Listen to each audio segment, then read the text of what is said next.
Hello, everybody. Welcome to Thursday. The S&P 500 was up 1.5% today, a nice green shirt day. One of the biggest catalysts was that the unemployment claims actually went up more than expected, 235,000 first-time unemployment claims.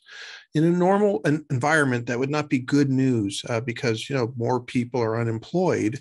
And in this environment, it's exactly the opposite. This is where good news, can be bad and bad news can be good. And essentially what's happening here is because we have such a tight labor market, when that labor market starts to soften up, that can help to take some of the pressure off of inflation. We're going to get the jobs report tomorrow, which is how many jobs were created for the month of June. And again, normally you'd want lots of jobs. And certainly wanted that in 2020 and 2021 as we were coming back out of the shutdown. Now, lots of jobs means a tight labor market. So really looking for less jobs created. Just again, the job market is a big piece of the issue that we have with inflation as far as that goes. We saw some other things today that are interesting that are anti-inflationary, or at least don't help, and that's the fact that oil went up. Russia's messing around with some of the oil coming out of Kazakhstan, for example, and we had a jump in the price of oil. So they're going to have all these battling things that are going on to try to see what happens, and the market's reacting positively to this as a whole right now because the thought process is maybe things slow down enough that the Fed can do less in terms of their rhetoric and or their raising of rates.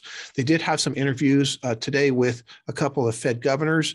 They both said that they didn't think we would be in a recession even with these raising interest rates. That has been their outlook consistently. The market, I don't think, agrees with that completely.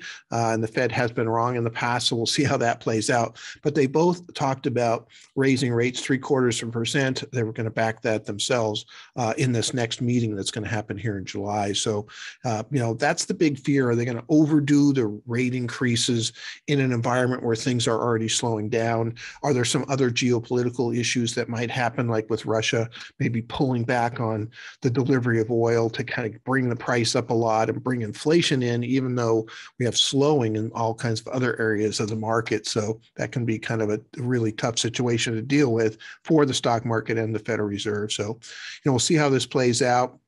It's nice to see it move all the way back up to where it was. We had a low sit in the middle of June, bounced up to basically where we are now, fell, and we've come back to that again. We'll see if there's, enough power to get through that point of resistance or not. It's a holiday week, hard to tell, fairly light volume, maybe more information will come next week. So we'll see what happens. So, if you would like to, you can join me for my show tomorrow from 12:15 to 1 o'clock on Talk Money with Tom on YouTube. I'll cover a summary of what I see happening for the week at the beginning of that show.